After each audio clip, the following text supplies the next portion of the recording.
Hello everyone. तो आज discuss करते हैं क्लास 12 के sexual reproduction in flowering plants वाले चैप्टर से। ये चैप्टर बोर्ड एग्जाम के लिए बहुत ज़्यादा इंपॉर्टेंट टॉपिक है। तो स्टार्ट करते हैं। ये चैप्टर स्टार्ट करने से पहले इसका ओवरव्यू देख लेते हैं कि हमें इस चैप्टर में क्या क्या टॉपिक्स पढ़ने हैं।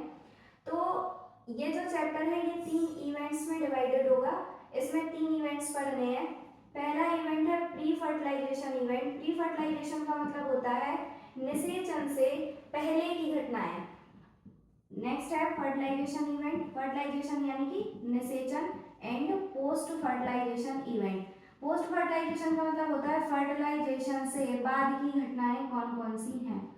तो प्री फर्टिलाइजेशन में हम पढ़ेंगे structure of anther. Structure of anther basically हम इसमें फ्लावर का स्ट्रक्चर ही पढ़ेंगे पूरा। इसमें जितने भी स्ट्रक्चर्स इन्वॉल्व होते हैं मेनली एंथर यानी कि पराग कोश की संरचना एंड स्ट्रक्चर ऑफ कार्पल।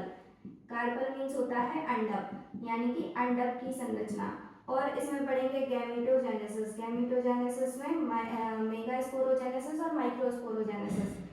युग्मक जनन कहते हैं इसको, युग्मक जनन।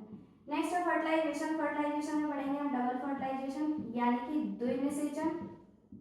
और पोस्ट फर्टिलाइजेशन इवेंट्स में पढ़ेंगे सीड डेवलपमेंट, एम्ब्रियो डेवलपमेंट, और यहाँ पे फ्रूट डेवलपमेंट यानी कि बीज का बनना, भ्रूण का बनना और फल का बनना। अब बात करते हैं कि जब प्लांट्स के सेक्सुअल रिप्रोडक्शन की बात हो रही है तो हर ऑर्गेनिज्म अपनी कंटिन्यूटी को मेंटेन करने के लिए यहाँ पे दो तरह से रिप्रोड्यूस करता है। तो यहाँ पे या तो ये सेक्सुअली रिप्रोड्यूस करेगा या तो एसेक्सुअली रिप्रोड्यूस करेगा। जिनमें सेक्सुअल रिप्रोडक्शन होता है उनमें वेरिएशंस देखने को मिलते हैं और नई स्पीशीज बनती हैं। लेकिन जो ऑर्गेनिज्म एसेक्सुअल रिप्रोडक्शन करते हैं उनमें वेरिएशन देखने को नहीं मिलता है क्योंकि इनमें बनते हैं क्लोन्स। क्लोन्स का मतलब होता है हूबहू इसके जैसी ही कॉपीज बनना। अब जो लोअर ऑर्गेनिज्म होते हैं उनमें होता है एसेक्सुअल रिप्रोडक्शन जैसे कि बैक्टीरिया हो गया, और जो हायर ऑर्गेनिज्म होते हैं उनमें होता है सेक्सुअल रिप्रोडक्शन जैसे कि जीव जंतु इंक्लूडिंग प्लांट्स की। अब प्लांट्स की बात करते हैं। इसमें जो फ्लावर वाला स्ट्रक्चर होता है ये होता है प्लांट्स का रिप्रोडक्टिव ऑर्गन। ये जो फ्लावर है ये है प्लांट का रिप्रोडक्टिव ऑर्गन। तो इसमें मेल और फीमेल दोनों पार्ट होंगे, और मेल और फीमेल दोनों पार्ट है कौन से कहाँ पे प्रेजेंट होते हैं वो हम फ्लावर के स्ट्रक्चर में देखेंगे। तो स्टार्ट करते हैं पहला प्री फर्टिलाइजेशन इवेंट में, जहाँ पे सबसे पहले हम पढ़ेंगे फ्लावर के स्ट्रक्चर के बारे में, जिसमें एंथर, सेपल, पेटल क्या होता है सबके बारे में आज डिटेल में पढ़ेंगे। तो शुरू करते हैं structure of flower. Structure of flower यानी कि पुष्प की संरचना। पुष्प की संरचना। तो इसमें जो वर्ग पाए जाते हैं वो होता है एंडोसियम, गायनोसियम, कोरोला एंड कैलेक्स। तो सबसे पहले बात करेंगे मेल पार्ट की, सेकंड बात करेंगे फीमेल पार्ट की, नेक्स्ट बात करेंगे कोरोला एंड कैलेक्स के बारे में। तो ये सारे पार्ट्स देखते हैं कि फ्लावर में ये सारे पार्ट्स कहाँ पे होते हैं। तो यहाँ पे ये इसको कहते हैं रिसेप्टिकल, या फिर इसका नाम होता है थैलेमस। थैलेमस या फिर इसी का नाम होता है रिसेप्टिकल। हिंदी में इसका नाम होता है पुष्पासन। जितने भी स्ट्रक्चर्स हैं वो सारे इसी थैलेमस के ऊपर लाई करते हैं। और यहाँ पे होता है फीमेल रिप्रोडक्टिव पार्ट जो कि है यहाँ पे। ये जो कार्पल है ये इसके 3 पार्ट होते हैं। इसको कहते हैं स्टिग्मा, दैट इज कोनिकल वाला structure, style and that is ovary. Stigma को कहते हैं वर्तिकाग्र, सॉरी इसको वर्तिका कहते हैं, इसको वर्तिकाग्र कहते हैं, इसको कहते हैं अंडाशय। I am not sure between these two in Hindi, आप लोग थोड़ा कंफर्म कर लेना। इसमें होता है ओव्यूल, यहाँ पे रहता है ओव्यूल यानी कि बीजांड। ओव्यूल यानी कि बीजांड का स्ट्रक्चर होता है इसके अंदर।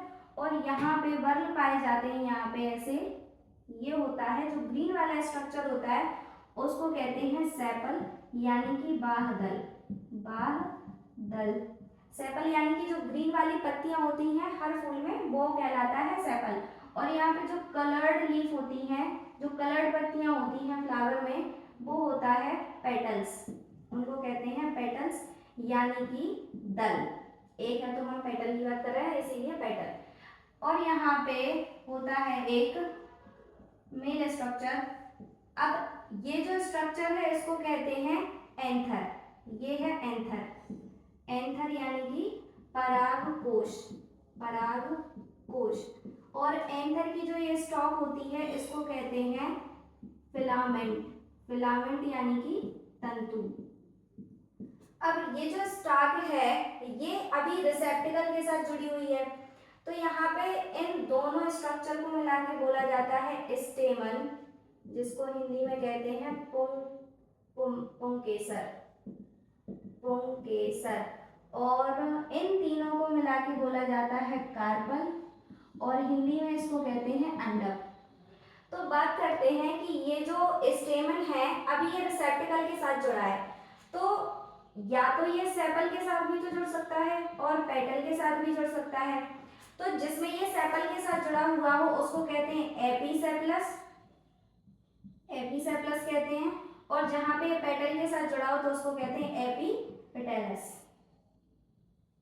अब यहाँ पे बात करते हैं कि अभी हमने केवल एक एक स्ट्रक्चर की बात की है, तो जब हम एक एक स्ट्रक्चर की बात करें, जैसे कि यहाँ पे कार्पल हो गया, यहाँ पे स्टेमन हो गया, यहाँ पे सेपल हो गया, पेटल हो गया, जब हम इनके ग्रुप की बात करेंगे तो इनके नाम चेंज हो जाएंगे। जैसे मेल पार्ट क्या हो गया स्टेमन, फीमेल पार्ट क्या हो गया कार्पल। तो स्टेमन के ग्रुप को बोलते हैं एंड्रोशियम, एंड्रोशियम।